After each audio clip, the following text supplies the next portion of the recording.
Alright kiddos, welcome back. We're going to write some more names and formulas for ionic compounds. We'll start today with example 10. That's right where we left off on the last video. So example 10 wants us to write the formula for ammonium bromide.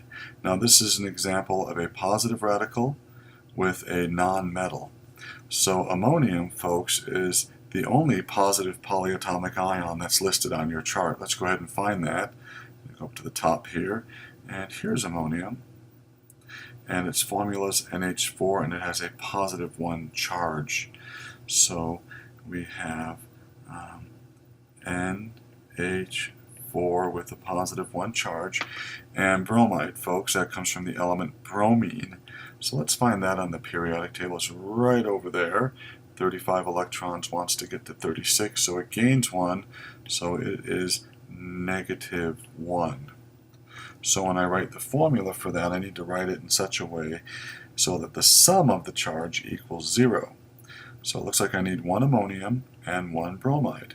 So the formula would be NH4, I need 1 of those, Br, I only need 1 of those. That's it. That's all you do. Notice there's no charge left over in the formula. There are no positive or negatives written on it. The sum of the charge adds up to 0, and so they're gone. Alright, let's try example number 11. Why don't you try to write the name of this compound, NH42CO3. Go ahead and pause the video, and then come back and see how you did. Alright, welcome back. NH4 and CO3 are both polyatomic ions. We already know that NH4 is the ammonium ion, right there. And CO3, its 2 negative, is called the carbonate ion. If you remember, we do not change the ending in the names of these ions. So I just need to name the positive ion first, and then the negative ion, and I'm done. So this would be called ammonium. That's the name of the positive ion. It always is written first, and then carbonate. No Roman numerals are required, folks. It's only required for some metals whose oxidation number can change, and ammonium is a polyatomic ion, not a metal. So it's just called ammonium carbonate. It's that simple. Alright, you try example 12, Ce2, and then C4H4O6 If you can do example 12, you can do any that I give to you. So go for it. Pause the video, try it, come back, see how you did. Okay, welcome back. Looks like we have 2 cerium atoms, and 3 of these C4H4O6s, whatever those are. So let's find cerium first on our periodic table. It's way down here. It's one of those whose positive charge we don't know. So we have to figure out what its charge is. So let's write that down here. Ce positive. When we write the name, we're going to write that positive charge, of course, as a Roman numeral. And C4H4O6. Now, would you please, at the bottom of your polyatomic chart, would you please write in C4H4O6 with a 2 negative charge? It's called tartrate. So please add that to your notes. C4H4O6 2 negative, and it's called tartrate. Alright, so that's 2 negative.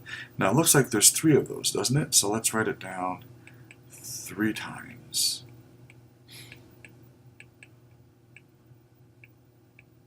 So I have 2 negative, 2 negative, 2 negative. That adds up to 6 negatives, doesn't it? How many positives do I need? Yeah, I'm going to need 6 positives, folks. But remember, there are 2 ceriums there. I don't know the charge of either one. I know the charge has to add up to 6 plus. There are 2 of them. How could I divide that up so that they add up to 6 plus? That's right, plus 3 and plus 3. So now I have my 6 negatives from my tartrates and my 6 positives from my ceriums. So now let's write the formula for for this formula, Ce2 C4H4O6 Ce is called cerium. Let's leave room for Roman numerals. And remember C4H4O6, that's called tartrate.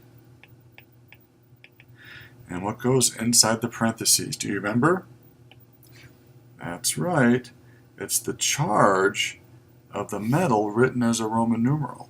So I'm going to put the Roman numeral 3 in there. So that name is cerium 3 tartrate. It does not mean there are 3 ceriums. It gives me the charge of the cerium ions in the formula. Okay, how did you do? Did you get it? If you did, give yourself a little pat on the back. All right, let's do some more. I told you we're going to do a lot of practice on this video. Hopefully you're getting pretty good at this. Let's write the formulas for the compounds with the following pairs of ions. Why don't you take a second and do example 13 without my help, then come back and see how you did. Okay, so pause the video, take a few minutes and do this, and then come back. All right, welcome back, folks. Looks like we have copper 1. Now that 1, the Roman numeral 1, tells me that copper has a positive 1 oxidation number. Doesn't tell me how many coppers I have, it just tells me its oxidation number is positive 1. Sulfite, hey, that's one of those that ends with ite or ate. That's probably a polyatomic ion. Let's see if we can find sulfite. Oh, let's write down here, sulfite, SO3, negative 2. So SO3, negative 2. Well, if that's negative 2, won't I need 2 of these copper plus 1s to balance the charge? So the formula would be Cu, I need 2 of them, SO3. Only need 1 of those. So if you wrote Cu2, SO3, good job. Letter B, tin, Roman numeral 4. Now tin, Sn, is plus 4. I know it's plus 4 because that's what the Roman numeral says. Fluoride, let's find that on my periodic table. That comes from fluorine, kiddos. It has 9 electrons, wants to get to 10. So fluorine is negative 1. So it looks to me like I'm going to need 4 of those fluorides, won't I? So the formula would be SnF4. 1 tin, that's positive 4, and 4 fluorides, which are each negative 1. Gold, Roman numeral 3, cyanide. So gold is Au, it's plus 3, because that's what the Roman numeral tells me it is.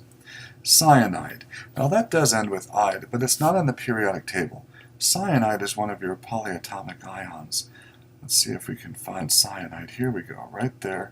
Looks like it's Cn negative 1. Cn negative 1. Well, gold's positive 3, cyanide's only negative 1, so won't I need 3 of these cyanides to balance the charge? So the formula would be Au, and now cyanide's a polyatomic, so I want to put it in parentheses, and the number that I need after that parentheses is a subscript. So that's the formula for gold 3 cyanide. Okay, lead 2 sulfide. Lead is Pb, and it's plus 2. I know it's plus 2 because that's what the Roman numeral tells me it is. Sulfide. Let's find that on our periodic table. That comes from sulfur, folks. It's right there. It has 16 electrons, wants to get up to 18, so it's negative 2. That works out quite nicely. Positive 2, negative 2. Looks like I just need 1 of each, PbS. And that's the formula for lead 2 sulfide. Remember, the Roman numeral does not tell us how many lead atoms there are. It tells us the oxidation number of the lead. Okay, go ahead and do example 14 now. Take a couple of minutes on your own, finish up example 14, come back and see how you did. Alright, welcome back. 14a, we have Fe and NO3, So let's clear up our periodic table here. It's getting a little messy. And we'll find iron. There it is. Isn't that one of those whose charge we don't know? So we're going to write iron. We're going to leave room for Roman numerals here. And then NO3, that's a polyatomic. Let's look up its name. NO3 is right here, folks. Do you see it? It's called nitrate. So iron something nitrate. So let's see what we have here. We have iron, whose charge we don't know, and we have 3 of these nitrates, don't we? Let's look up their charge, okay? Polyatomic ions, nitrate, Looks like it's -1 apiece. So -1, -1, -1. So it looks like I have a total of 3 negatives, don't I? So what's the charge of that iron then? Yeah, if you said that has to be +3, good job, you got it right. So we're going to write that 3 as a Roman numeral in here. 1, 2, 3. So that's called iron 3 nitrate. All right, let's try letter B, SrOH2. Sr, let's find that. That's right here on the periodic table.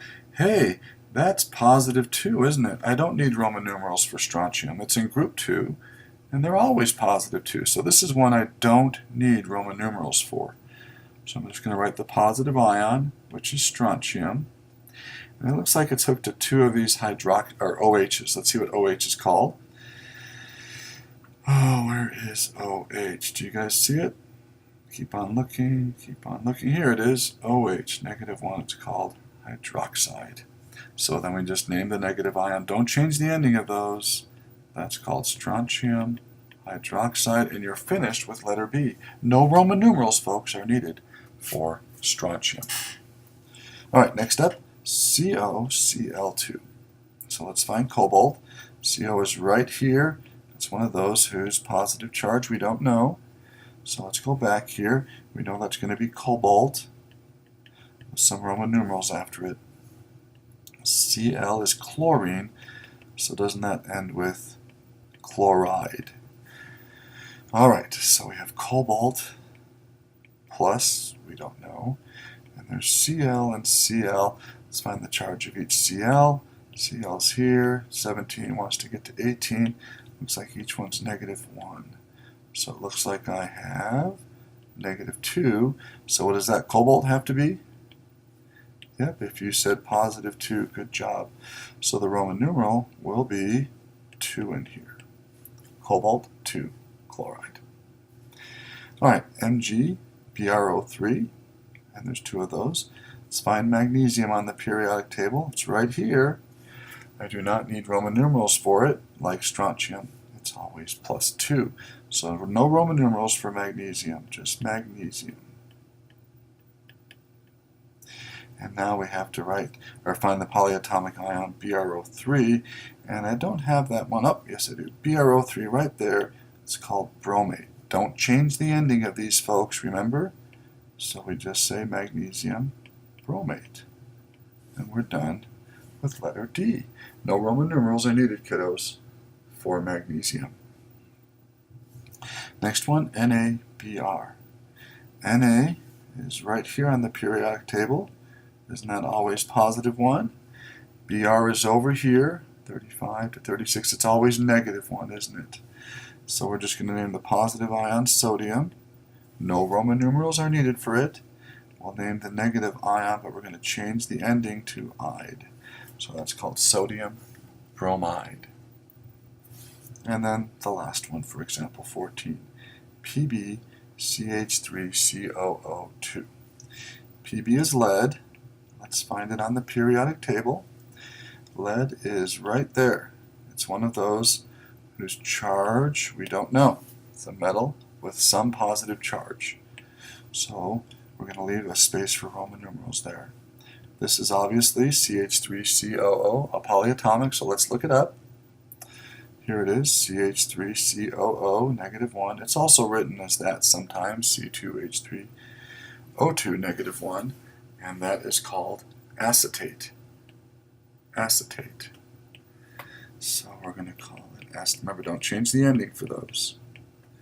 So we have Pb, it's a mystery charge. CH3COO, I believe that was -1. And there are 2 of them. So together, that's -2.